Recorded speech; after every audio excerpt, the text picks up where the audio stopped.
സുന്ദരക്കുട്ടന്മാരെ.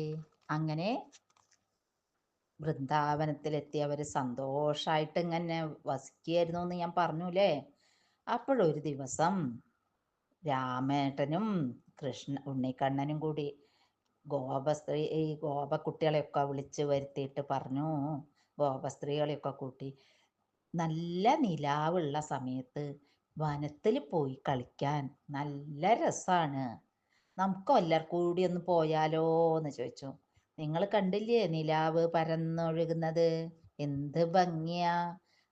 പൂർണ്ണചന്ദ്രൻ ആകാശത്ത് അങ്ങനെ ഉദിച്ച് നിൽക്കുമ്പോൾ നിങ്ങൾ കാണാറില്ലേ? കുട്ടിയാകുമ്പോൾ നിങ്ങൾ കണ്ടിട്ടുണ്ടാവും. കാരണം അമ്മമാര് നമ്മൾ കുട്ടിയാകുമ്പം ഭക്ഷണം കഴിക്കാൻ വേണ്ടി അമ്പിളിയമ്മാവനെ കാണിച്ചു തന്നിട്ടല്ലേ ഭക്ഷണം തരിക. ആ അമ്പിളിയമ്മാവനെ നോക്കി നിന്ന് നമ്മളങ്ങനെ വായ തുറക്കും. ആ വായ തുറക്കുന്ന സമയത്താണ് എന്ത് ചെയ്യുക, അമ്മമാര് നമ്മളെ വായയിലേക്ക് മാമു വെച്ച് തരൂലേ, മാമുണ്ണാന്. അമ്പിളിയമ്മാവനെ നോക്കൂ എന്ന് പറയും. ചില ദിവസം അമ്പിളിയമ്മാവൻ നമ്മളെ തേങ്ങാപ്പൂള് പോലെ ചെറിയ അമ്പിളിയമ്മാനാവും. ചില ദിവസം കുട്ടികളെ പറയൂ, ചില ദിവസം ചെറിയ ഇങ്ങനെ ചന്ദ്രക്കല പോലെയായിട്ടായിരിക്കും. അങ്ങനെ അങ്ങനെ അത് നിറഞ്ഞങ്ങോട്ട് അമ്പിളിയമ്മാവൻ വരുമ്പാണ് കുട്ടികളെ നല്ല നിലാവുള്ള ദിവസമായി വരിക. അങ്ങനെയുള്ള നിലാവുള്ള ഒരു ദിവസം എല്ലാവരോടും നമുക്ക് കാട്ടിൽ പോയി കളിക്കാന്ന് പറഞ്ഞു. പിന്നെയോ ആ സമയത്തുള്ള പ്രത്യേകത എന്താ അറിയോ, രാത്രി വിടരുന്ന പുഷ്പങ്ങളെല്ലാം വിടർന്നിട്ടുണ്ടാവും. എന്താ രാത്രി വിടരുന്ന പുഷ്പങ്ങൾ എന്ന് പറഞ്ഞാൽ കുട്ടികൾക്ക് അറിയോ? രാത്രി വിടരുന്ന പുഷ്പങ്ങൾക്ക് വെള്ള കളറായിരിക്കും പൊതുവെ. കാരണം എന്താ, നിശാശലഭങ്ങളെ ആകർഷിക്കാൻ വേണ്ടിയിട്ട്. വേറെ കളറിലൊക്കെ വിടർന്നാൽ കാണുമോ രാത്രി?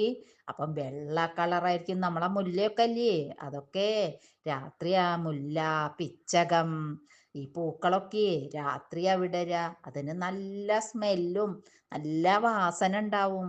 ആ വാസന കേട്ടിട്ട് നിശാശലഭങ്ങളൊക്കെ അതിൻ്റെ അടുത്തേക്ക് വരും. അതിൻ്റെ ഇടയിൽ കൂടി നമുക്ക് കളിക്കുക എന്ന് പറഞ്ഞാൽ എൻ്റെ കുട്ടികളെ നല്ല ഭംഗിയാന്ന് പറഞ്ഞ് എല്ലാവരെയും കൂട്ടി അവിടുത്തെ പുഷ്പത്തിൻ്റെ സൗരഭ്യവും നിലാവിൻ്റെ മാധുര്യം ഒക്കെ അനുഭവിച്ചുകൊണ്ട് നമുക്ക് സന്തോഷത്തോടു കൂടി നടന്ന് കളിക്കാന്ന് പറഞ്ഞ് ഉണ്ണിക്കണ്ണൻ ഉള്ള ഗോപക്കുട്ടികളെയും ഗോപസ്ത്രീകളെയും രാമേട്ടനുണ്ട് കൂടെ എല്ലാവരും കൂടി അവിടുന്ന് നമുക്ക് പാട്ട് പാടാ.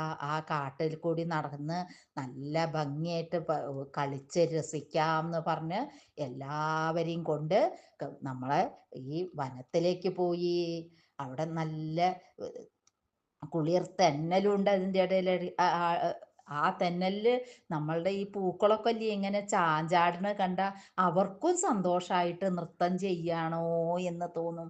അതെല്ലാം നോക്കിക്കൊണ്ട് ഗോപക്കുട്ടികളും നമ്മളുടെ ഉണ്ണിക്കണ്ണനും രാമേട്ടനും കൂടി അവിടെ നിൽക്കുകയാണ് എൻ്റെ കുട്ടികളെ.